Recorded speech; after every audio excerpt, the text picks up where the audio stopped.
अच्छा ओके। कि रहरी के तीन पाता और तीनों का चनार है, आहई सारावा के तीनों बहनिया, तीनों के तीनों खिलाड़ है।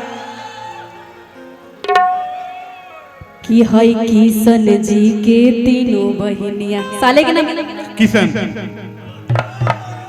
कि रहरी के तीन पाता तीनों का चनार है,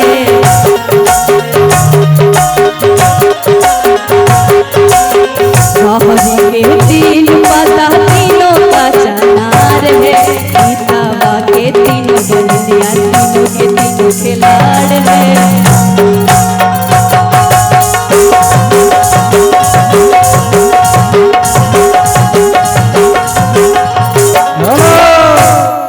कि रहरी के तीन पाता तीनों कच कच कच तीनों का चनार है।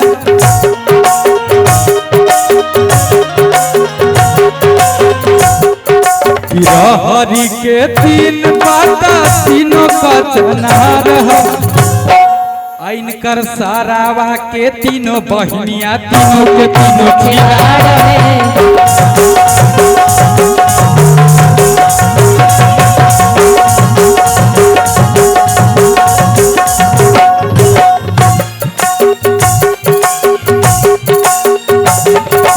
क्या बात है, ऐसा ना कल लाठी लेके खोजे लगे हैं।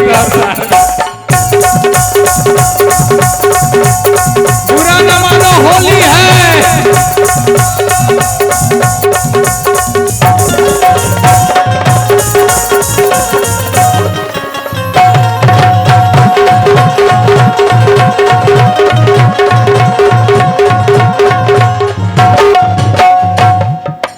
एगो हिया ऐसन वैसन एगो हिया खिलाड़ है। कैसा एगो हिया ऐसन वैसन एगो हिया खिलाड़ है, छोटकी हिया ये ना बताएंगे छोटकी भाई। छोटकी हिया छाटल खिलड़िया देखे बतिया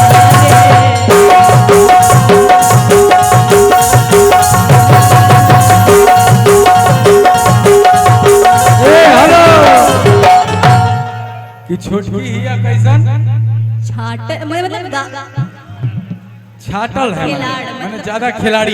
खिलाड़ी है, छोटकी बहुत खिलाड़ी है आपकी साली। खिलाड़ी नंबर 786 मूवी देखा होगा आपने। हाँ हाँ, तो ऐसे ही होता है। कि छोटकी हिया बड़की खिलाड़ी है, और रहरी में जाइले तैयार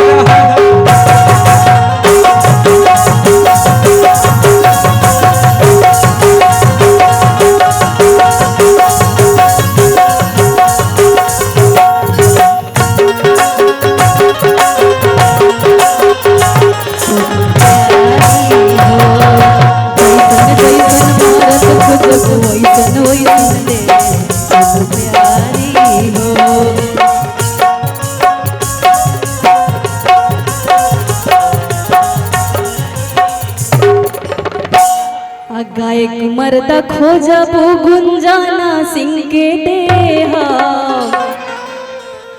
हीरो मर्दा खोजबो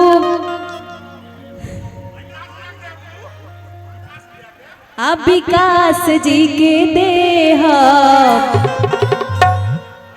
अरे जैसन जैसन मर्द खोजबो वैसन वैसन दे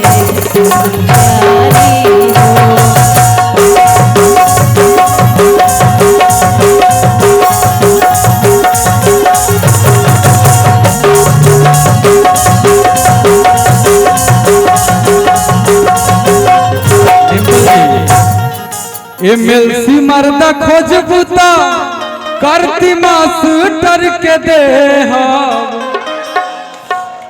MLC मर्दा खोजबूता कार्तिक मास्टर के दे। हीरो मर्दा खोजबो विकास जी के दे।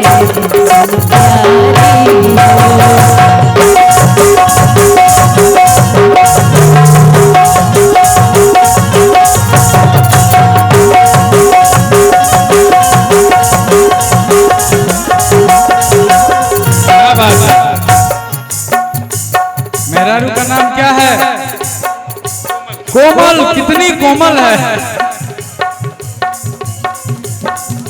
सुंदर मौगी खोजबा कोमल जी के दे सुन प्यारी हो।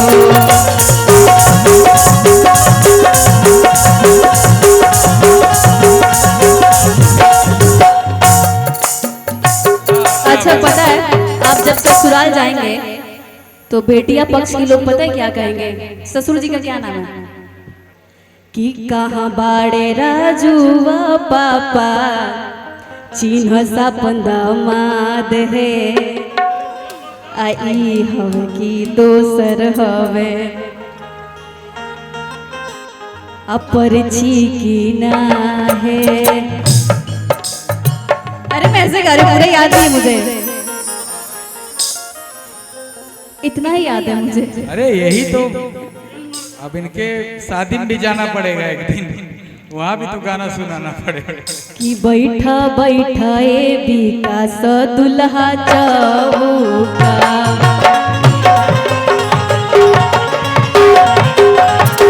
बैठा बैठा ए विकास दुल्हा चौका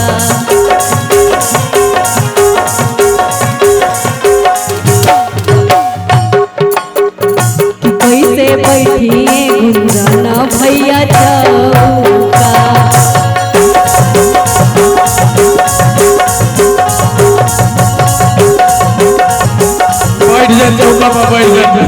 मोस्ट इम्पोर्टेंट लाइन कि सरवा के बहिना सयान हम लड़िका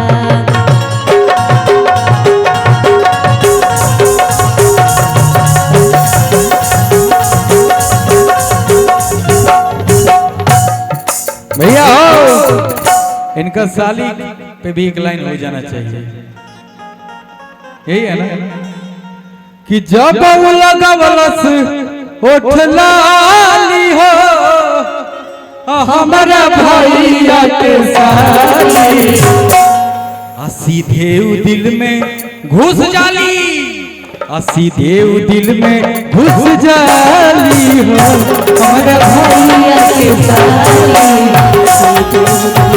घुस जाली हो हमारा भैया के साली।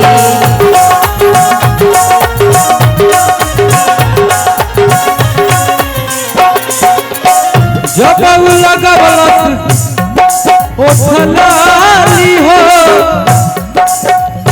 जब जब लगावस ओठ लाली हो हमरा भैया के साली जब लगवलस ओठ लाली हो हमारा भैया के साली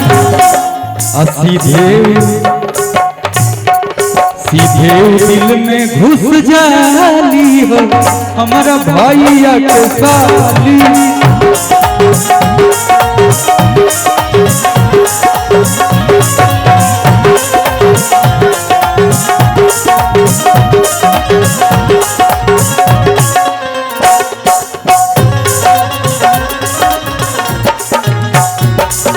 राजा हो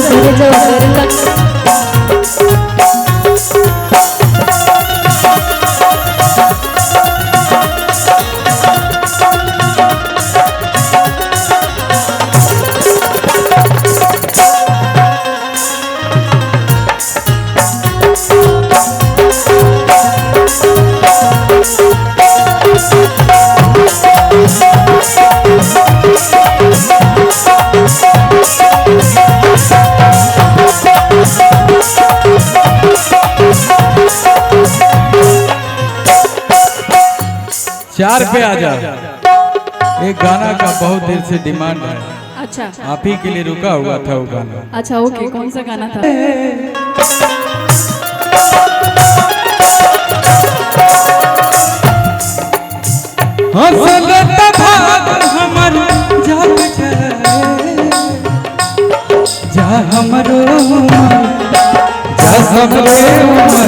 तोहरे के ना जाए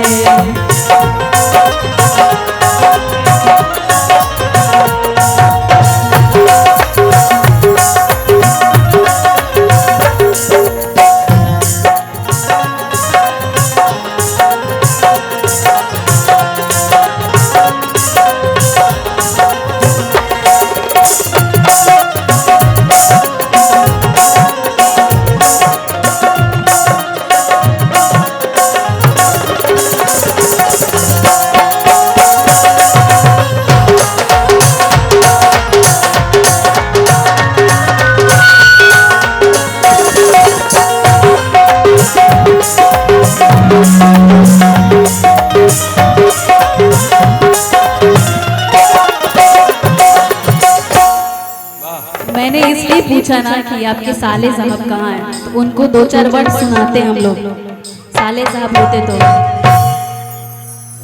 चले गए क्या? अच्छा